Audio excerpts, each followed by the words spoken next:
PD on yksi maailman suurimmista talouden asiantuntijaorganisaatioista.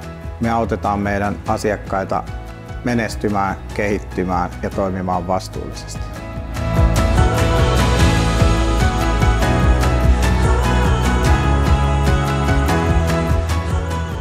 Knistanin arvot sopii hyvin siihen, miten me toimitaan.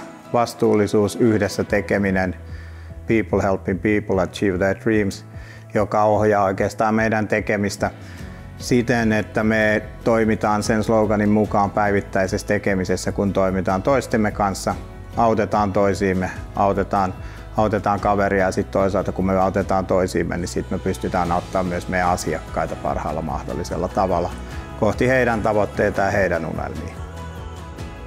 Niin kuin jalkapallossa, niin kuin työelämässäkin ja asiantuntijaorganisaatiossa se omien roolien löytäminen, omilla vahvuuksilla pelaaminen, niin siellä tulee mun mielestä hyviä linkkejä siihen, että kun toimii joukkueessa yhtenäisesti, hoitaa oman roolinsa, niin silloin joukkue menestyy. Että onpa sitten kyseessä urheilu tai sitten työelämässä toimiminen, niin näen siinä selkeitä yhtymäkohtia.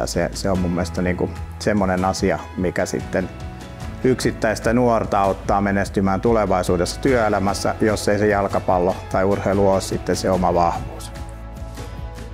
No meillä on Knistanin kanssa yhteistyö, missä on näkyvyyttä totta kai ja rahoitetaan sitä kautta toimintaa. Mun mielestä tärkeänä asiana on se, että paitsi että edustusjoukkuetta rahoitetaan, me autetaan myös näitä nuoria niitä ry:n kautta ja sitten Kipinä-rahaston kautta niitä, joilla välttämättä ei ole varaa. Pystytään vähävaraisimmillekin antamaan se mahdollisuus harrastaa, niin se on tosi tärkeä ja se on vastuullista ja se on myös meille tärkeä asia.